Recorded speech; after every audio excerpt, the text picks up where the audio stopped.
Y'all ready or need a minute? Can you hear me okay? Guys, can you hear me okay? Okay, good. You good to go?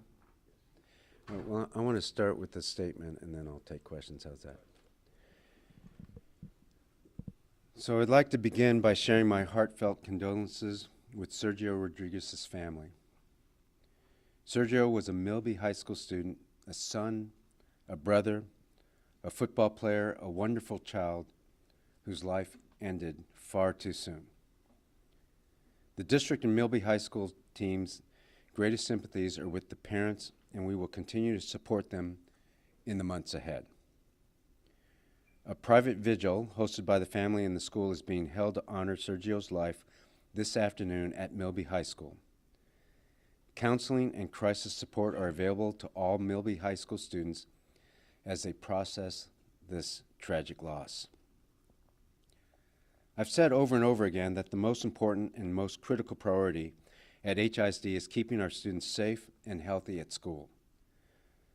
While we can't control every risk in an urban environment like Houston, we continue to look for ways to help our students stay safe on their way to and from our schools. Tens of thousands of students walk to school at HISD every day, and many of them have to cross active railroad tracks to do so. The tragic loss this week is a heartfelt reminder, a heartbreaking reminder, of all the things we and this community need to do to make sure kids aren't forced to jeopardize their safety to make it to and from school every day. Now, HISD cannot solve this problem on our own, and we know many of our campuses already take active steps to secure crossing. I'm grateful that Mayor Whitmire has pledged his support for a pedestrian bridge at the crossing near Milby High School. And I'm hopeful that the Union Pacific will work with our broader community and HISD to support necessary improvements to protect kids and families on their way to and from school. So here are some specific steps that I can announce today from HISD's end. All HISD principals will restate and reinforce for students and families that students should never race the train to avoid being late to school. Students who are late because a train blocked their path should never be counted as late. And students may be dismissed late at the end of the day if a train is blocking their route home at the end of the day. So we'll remind principals to reinforce this with their students daily and weekly. Second, HISD has a mechanism to provide transportation for students who live on walking routes deemed as hazardous, who would not otherwise be eligible for transportation. Campuses and families can request hazardous route transportation and are encouraged to do so if they are concerned about their child's path to school. Families can work with their campus administrators to make a transportation request in these cases. These requests will be automatically approved for elementary school students. And by the way, this is what we do already. This is not new. These requests will be automatically approved for elementary school students who have to cross train tracks and will be reviewed on a case-by-case basis for middle and high school students. HISD will ask Union Pacific to offset the cost of this additional bus service when it is due to a rail crossing. Houston ISD and Houston ISD Police Department will develop and distribute a rail safety campaign for students and families to provide critical safety information and remind students about safe behaviors around trains, tracks, and crossings. Students should never crawl beneath a train or attempt to beat a train. Their safety is paramount and no risk is worth it. Lastly, I will join forces with Mayor Whitmire, Judge Lena Hidalgo, and the Houston Police Chief Diaz to attempt to secure the needed resources at the 9 most dangerous crossings in HISD. These railroad tracks these are the tracks that are close to our campuses and that are unsafe for passage. We'll work to secure the resources to provide safer pedestrian crossing options for our students. I believe it is the utmost important that the city and county leaders work together to keep our students safe in and out of school. At this time, I'll take a few questions. How many? Let me know if you have a question before asking. How many, Telemundo, how many schools are there that are close or nearby in HISD? And you mentioned 9. There- Are the only ones that are dangerous? No, we have 118 schools that are close to railroad tracks, or at least have railroad tracks between a child's home and the school. 118. It's a city with a lot of railroad tracks. But there are 9 that are the most severe. And those are the ones we think we can try to address if we work together with all the other governmental agencies and the Union Pacific. I have a question. Will HISD release the list of those 9, and are you saying you'd like to see pedestrian bridges specifically to make it safer? Yeah, I think either a pedestrian bridge or an underpass, a tunnel, that might help. Yes, and yeah, we'll release the list of the 9s. I think you're going to get this. I had the 9. I can read them quickly. Milby High School, the Waltrip High School, McReynolds Middle School, Forestbrook Middle School, Kashmir High School, Cook Elementary School, Burnett Elementary School, Tijerina Elementary School, and Roosevelt Elementary School. Now, again, keep in mind there are 118 schools out of the 274 that have railroad crossings in the area. The Lieutenant Governor Dan Patrick just issued a statement about this particular incident, and he says that he's gonna issue an order to TxDOT to start exploring the possibility of a bridge. He doesn't understand why a bridge wasn't built in the first place. Would you also join forces with the state to see what they can do to this other 118? Just maybe that's precaution? Yeah, I think it's welcome news that if all the government agencies, including the state and the Union Pacific, want to work together to provide resources and find a way. Let's start with the 9, and then we can move further out from that. So I think that's welcome news. Another question. Can you address the Milby High School staff that we're seeing assisting students cross between rail cars, and what guidance is being offered to them as it pertains to stop trains?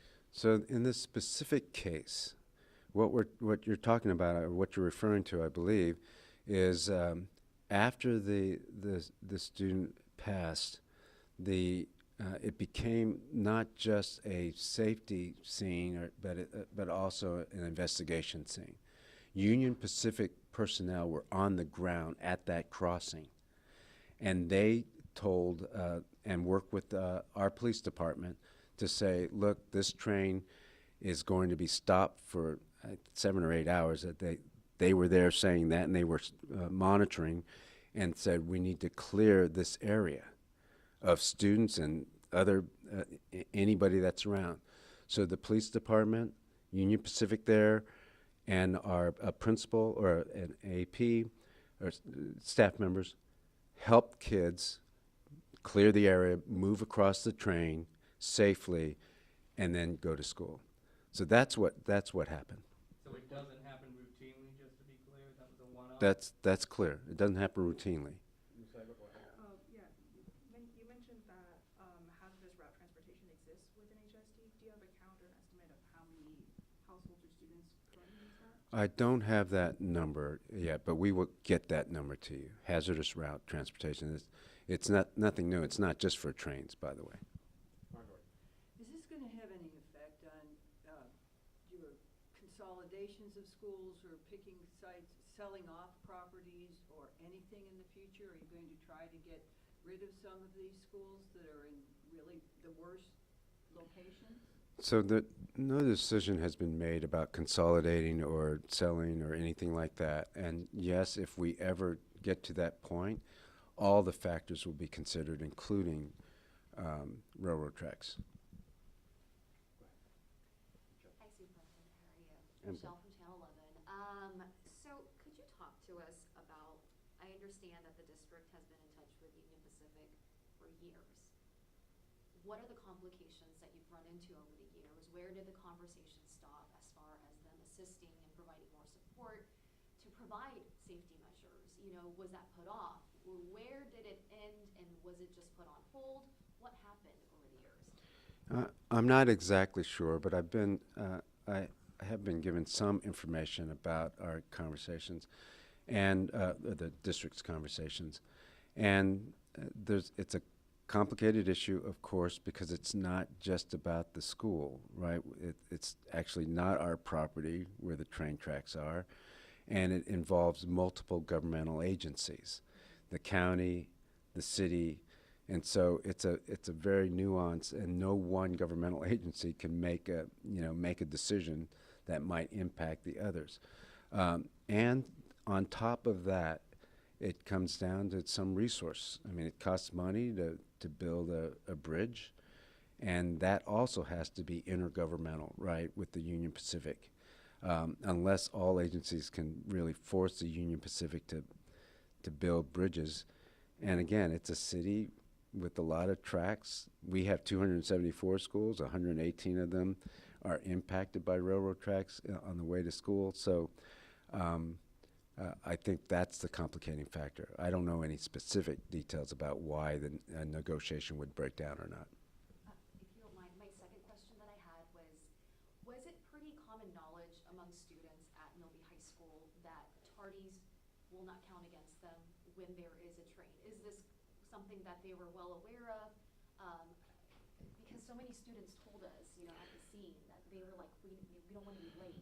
Yeah, and I have full confidence in the principal, who has been there a long time, 7 years, and that is the policy, and that's the one that she has enforced and informed her students about. Look, don't race the train. She also pays police officers overtime to be stationed at that crossing. That's how invested she was in the safety of kids. And so it's pretty clear also that she has given the student body plenty of information about, hey, if you're late because of the crossing, because if a train is blocking your path, you will be excused. And that is the policy for all the schools with these crossings close by. Of the folks who, Let me get the question for Kyle on that. Yes, yeah, Houston Public Media. I was gonna ask, yesterday the district announced it was gonna just offer to help somewhat the family with funeral costs or anything. Is there an update on that? Have y'all been in contact with the family about that? Is there anything more you can share on that? Do you have any details? The principal's working with nonprofits in the area, and there's a local funeral home that's covering the costs, and the district is working with other organizations to provide the family more assistance. Thank you. and I know the district offers this hazardous transportation if requested. Of the folks who've already requested it, do you have an idea of what the acceptance rate is on that? So hazardous transportation route requests have been around for a long time. I don't have any anecdotal information of the last few days, but what I have is we know that from our experience with high school students, almost always they will not request hazardous transportation routes. They don't want to ride buses to school, and similarly for middle school students. There have been several reports that, first of all, it was said that he did not cross in a designated area. But there have been several reports that a lot of kids don't cross in that designated area. How does is the school oblivious to that? If so many kids are crossing at another place, would the school authorities not know that, hey, there's another place that they're all crossing? So the recommended crossing, the main crossing, is where we can put personnel like police officers, which happens at Milby. But you can imagine, I don't know the specific answer to your question. Think about the railroad track and, the length of it.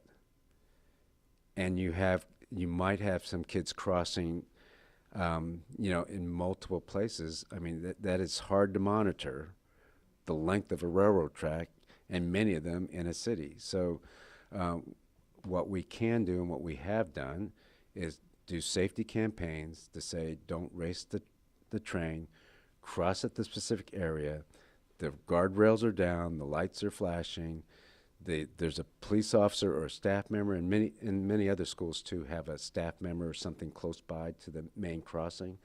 And so that is what we're encouraging kids to do. That's what I'm sure if they see somebody, they're going to yell and say, hey, don't cross over here, come to this place. But, on a regular basis, monitoring the whole length of the, railroad is not feasible. Would a fence do any good to actually block the ability to cross in other places and prevent people? Margaret, it's not our land, so we I know it's not. Yeah. I wondered if that was part of the discussions, that you could suggest to Union Pacific to maybe put up a fence that would block kids from. It's a good idea and could definitely be part of the conversations. The thing I'll add on to the question about monitoring the length of the track, the principal has 2 officers that patrol the area, not just that section, because she wants to make sure that the area is patrolled, but obviously a couple patrol people can't patrol the entire length of the track, as the superintendent said. Do we have more questions?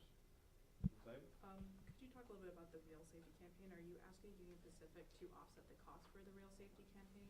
No, we'll probably cover that cost on our own, the rail safety campaign. We do this regularly anyway, so we're not asking Union Pacific to offset the costs of our campaign. At the same time, it would be much appreciated if the Union Pacific would conduct their own campaign to help with rail safety.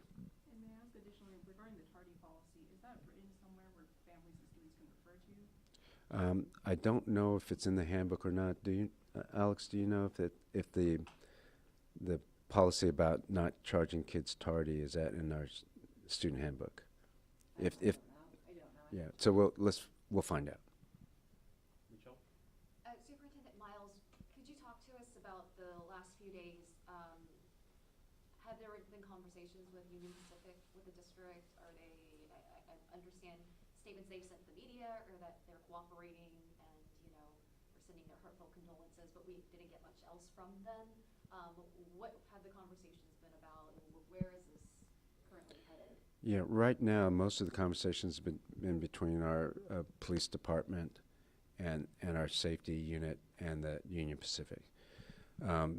We will be, in the next several weeks, talking to them closely about what I talked about today, which is working with them and the mayor's office and the county officials, Lena Hidalgo and the county, about how we do more than just a bridge at Milby.